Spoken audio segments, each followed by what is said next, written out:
हिंगोली जिल्ह्यात मोठ्या प्रमाणात अवैध वाळू उत्खनन सुरू असून वाळू माफियांचा सुळसुळाट वाढलाय।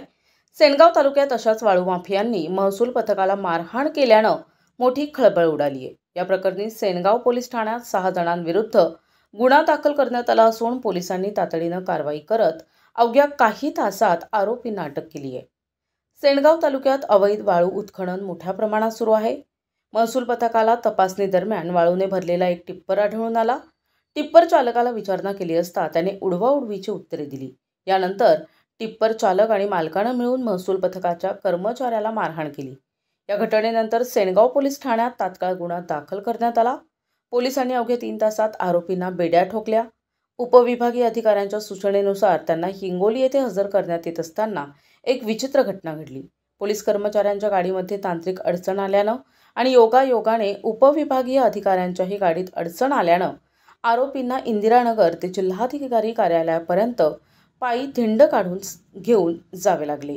रात्री माननीय एसडीएम साहेब आणि त्यांचे पथक रेतीच्या अवैध रेती उपसाच्या अनुषंगाने कारवाई करीत असताना काही लोकांनी त्यांच्यावरती हल्ला केला अशी आम्हाला माहिती प्राप्त होताच आम्ही ज्या ठिकाणी हल्ला झाला त्या ठिकाणी आम्ही पोहोचलो आणि माहिती घेतली असता जे हल्लाखोर होते ते फरार झालेले होते आणि त्या अनुषंगाने आम्ही रात्रीचे गंभीर गुन्हा सुद्धा दाखल केलेला आहे 353 व इतर कलमांच्या अनुषंगाने।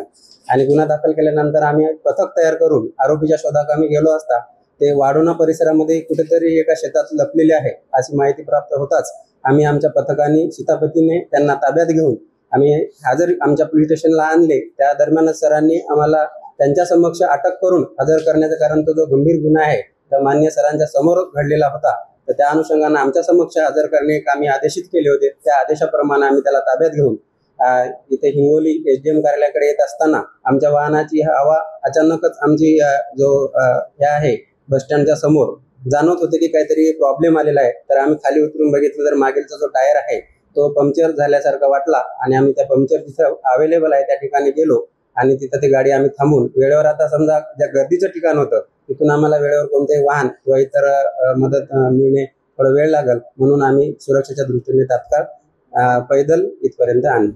काल रात्री मी हिंगोलीतील माझे काही तलाटे मला गोपनीय माहिती मिळाली होती की सेनगाव भागामध्ये अवैध रेती उपसा सुरू आहे। त्या अनुषंगाने मी माझे हिंगोलीतील 3 तलाटी यांना घेऊन गेलो होतो। सोबत सेनगावच्या टीमलाही दुसऱ्या मार्गाने त्या स्थळी म्हणजे जिथे उत्खनन होतंय अशा ब्रह्मवाडी किंवा चिखलागर बाबत हे होते त्या माहिती येत होती त्या अनुषंगाने पथक आम्ही तेही पाठवलं होतं। मी स्वतः माझ्या 3 तलाटी हिंगोलीतील गेलो असता एलदरी ते सेनगाव एलदरी रोड दरम्यान साधारण भानखेडेचे येते भानखेडा नाही भंडारी पाटीच्या आसपासचा जो एरिया आहे साधारण लिंबाळा तांडाच्या जवळपास तिथून येत असताना आम्हाला एक अवैध वाळू घेऊन चाललेलं एक वाहन टिपर दिसले। त्या टिपरला मी स्वतः अडवले। स्वतः अडवून त्याच्यामध्ये त्या अवैध रेतीबद्दल विचारणा केली असता त्याच्याकडे कोणतीही टिपी नव्हती। तेव्हा त्या गाडी थांबवून त्याच्यामध्ये आमचे 2 ग्राम महसूल अधिकारी जे तलाठी आहेत त्यांना बसवलं। माझी गाडी पुढे होती। अचानक मागून एक ब्लॅक कलरची स्कॉर्पिओ आली त्याच्यातून काही इसम उतरले आणि त्यांनी आमच्या त्या गाडीला अडवून थांबवून टिपरला त्यातील तलाट्यांना मारहाण करून उतरवले मारहाण केली आणि तिथून ते पसार झाले।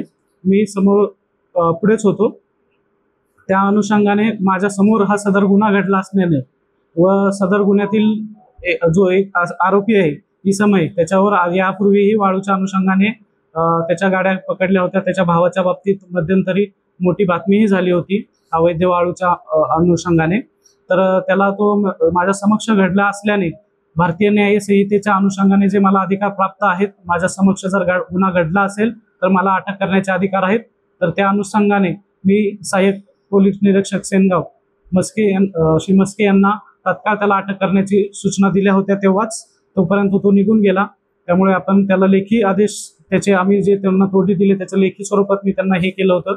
त्या अनुषंगाने त्यांनी त्याच्या अटक करण्याची पार्श्वभूमी होती की त्याच्या विरुद्ध प्रतिबंधात्मक कारवाई ही करणे आम्हाला आवश्यक वाटत होते कारण की इथून पुढे शांतता कायदा व सुव्यवस्थेचा भंग होऊ नये त्या अनुषंगाने त्याला अटक करण्याचे आदेश दिले होते। त्यानुसार ते म्हणजे माझ्याकडे हजर करण्यासाठी प्रतिबंधात्मक कारवाई पुढील करण्यासाठी व त्याच्यावर फौजदारी स्वरूपाची कारवाई करण्यासाठी ते त्यांना अभिप्रेतच होतं अटक करणं. पण प्रतिबंधात्मक कारवाईच्या अनुषंगाने मीही आणि न्याय संहितेचा नागरिक सुरक्षा संहितेच्या मला प्राप्त अधिकारानुसार मी त्याला अटकेचं प्रमाण हे केलं होतं. त्यानुसार सहाय्यक पोलीस निरीक्षक त्याला घेऊन येत होते. मी माझ्या आज महसूल दिन असल्यामुळे जिल्हाधिकारी कार्यालयाकडे जात होतो. जात असतानाच माझे वाहन हे साधारण इंदिरा गांधी चौक हिंगोली येथील बंद पडले. तिथे मी साधारण 5 मिनिटं माझे वाहन चालू करण्यासाठी प्रयत्न करत होतो, पण ते काही झाले नाही. दरम्यानच्या काळात ह्यांचा फोन आला होता की मी तिकडे येतच आहे तुमच्याकडे हजर करायला. त्यांच्या पण वाहनाची चौकशी केली असता त्यांचे वाहन पूर्णपणे त्यांच्यातले पंक्चर झाले होते. ते वाहन शक्य नव्हते पुढे त्यांना घेऊन जाणे.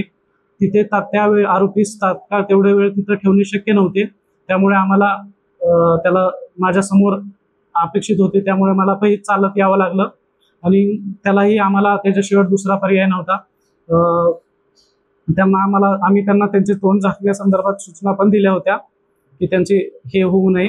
तर आम्ही त्याला घेऊन आणून माझ्या समोर त्यांना मी हजर केलंय. त्याला मी बंधपत्रासाठी जामीनदारासह बंधपत्राची त्याला सूचना दिली. त्याला तत्संगी नोटीस त्याला दिलेली आहे की त्याच्या विरुद्ध प्रतिबंधात्मक कारवाईचे आणि पुढील कारवाईसाठी तपास आणि त्याला 24 तासाच्या आतमध्ये न्यायदंडाधिकारी समोर यांच्यासमोर हजर करण्याच्या सूचना पोलीस विभागाला दिल्या आहेत. प्रतिनिधी महादेव हरण, NTV न्यूज मराठी, सेनगाव, हिंगोली.